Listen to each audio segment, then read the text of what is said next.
Every Christmas Eve, all across the U.S., children leave a plate of cookies and a glass of cold milk out for Santa to snack on while he makes his holiday rounds. But when and why did that tradition actually start? Let's find out on today's episode of Colossal Questions.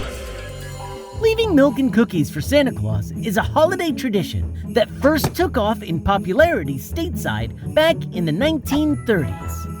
During this time, the US and the rest of the world was going through the Great Depression, which left many families with little to no money.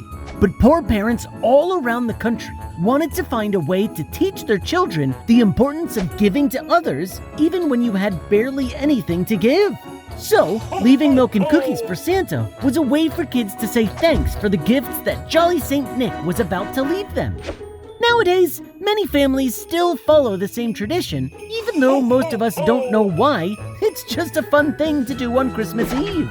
But while the tradition might have first become popular in the US in the 1930s, this holiday tradition is actually much older and goes all the way back to the Norse mythology of the Vikings. You see, in Norse mythology, the god Odin rode an 8-legged horse called Sleipnir.